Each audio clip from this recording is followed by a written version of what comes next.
संस्कृती, ज्ञान, शास्त्र याचे समृद्ध भांडार म्हणजे आपला भारत देश, ज्याचा एक भाग म्हणजे दर्शनशास्त्र किंवा तत्वज्ञान. या दर्शनशास्त्राचे प्रणेते म्हणजे गौतम बुद्ध.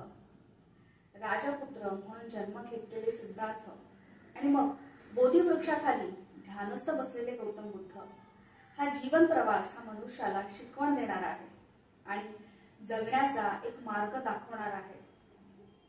गौतम बुद्धांच्या जन्माच्या वेळी सामाजिक परिस्थिती अशी होती की केवळ सत्ता, पैसा आणि भौतिक सुखांचा हव्यास पराकोटीला पोहोचलेला होता आणि तेव्हा जन्म झाला शांती आणि समाधानाचे महत्त्व सांगणाऱ्या गौतम बुद्धांचा. शाक्य गणराजाचा राजा शुद्धोधन व त्यांची पत्नी महाराणी महामाया मायादेवी यांच्या पोटी इसवी सन पूर्व 563 मध्ये लुंबिनी येथे गौतम बुद्धांचा जन्म झाला.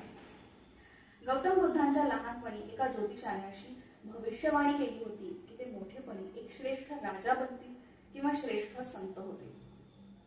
या भाकितामुळे गौतम बुद्धांचे वडील चिंतित झाले, कारण त्यांची इच्छा नव्हती की सिद्धार्थ गौतमाने संत किंवा संन्यासी व्हावे आणि त्यासाठी त्यांनी आपल्या मुलाला सर्व दुःखांपासून वंचित ठेवण्याचा प्रयत्न केला. त्यांना सर्व सुख सुविधा, चांगले कपडे, चांगले जेवण अशा सर्व वस्तू पुरवल्या. त्यांचे लग्न एका सुंदर मुलीशी लावून दिले. पण जेव्हा गौतम बुद्ध आपल्या सारथी सोबत शहरात फिरत असताना गौतम बुद्धांना एक वृद्ध व्यक्ती, आजारी व्यक्ती, मृत व्यक्ती दिसल्या, ज्या त्यांनी कधीच पाहिल्या नव्हत्या. आणि गौतम बुद्धांच्या मनात संघर्ष सुरू झाला. गौतम बुद्ध त्यांचा महाल, राज्य, पत्नी, मुलगा सर्व सोडून निघून गेले जीवनाचं सत्य शोधायला. अनेक गावे, शहरे, मठ फिरून काही वर्षानंतर गौतम बुद्धांना याची जाणीव झाली की जे ज्ञान आपण मिळवण्याचा प्रयत्न करत आहोत ते आपल्या आत म्हणजे अंतर्मनात आहे. त्यानंतर बोधगयामध्ये बोधिवृक्षाखाली गौतम बुद्ध ध्यानासाठी बसले आणि असा संकल्प केला की जोपर्यंत मला ज्ञान मिळत नाही तोपर्यंत मी इथे ध्यान करत राहणार. ती रात्र पौर्णिमेची रात्र होती, जेव्हा गौतम बुद्धांना आत्मज्ञान मिळाले.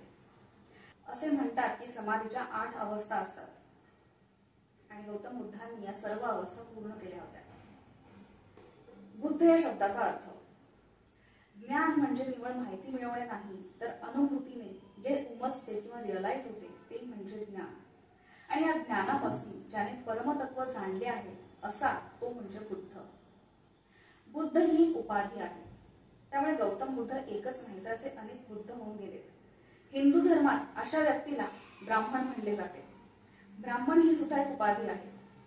ज्ञानमार्गाने परमतत्व जाणणे म्हणजे बुद्ध आणि भक्ती मार्ग, शास्त्र, ज्ञान आणि शुद्ध आचरणाने परमतत्वाशी एक होणे म्हणजे ब्राह्मण.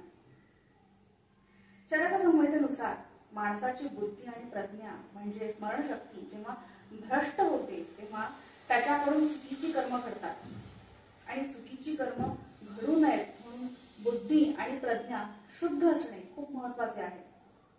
आणि यासाठी भारतीय तत्वज्ञानाने भक्ती मार्ग आणि ज्ञान मार्ग असे 2 मार्ग सांगितले आहेत. जेव्हा व्यक्ती क्षणिक सुख सोडून परमशांती, परमानंद आणि आत्मसमाधान ही पातळी गाठतो तेव्हा त्याला मुक्त होणे असे म्हणतात किंवा बौद्ध तत्वज्ञानानुसार निर्वाण असे म्हणतात. आणि हेच मनुष्य जन्माचे ध्येय असते. आपले शरीर, मन आणि इंद्रिये तिथे पोहोचण्याची साधने आहेत. गौतम बुद्धांचे महानिर्वाण हे कुशीनगरात झाले. ते त्यांच्या वयाच्या 80व्या वर्षी झाले, इसवी सन पूर्व 483 मध्ये. त्यांच्या महानिर्वाणानंतर त्यांचे शरीर कुशीनगरात स्मशानभूमीत जाळण्यात आले आणि त्या ठिकाणी एक स्तूप बांधण्यात आले. हे स्तूप आता एक महत्वाचे बौद्ध तीर्थस्थळ आहे.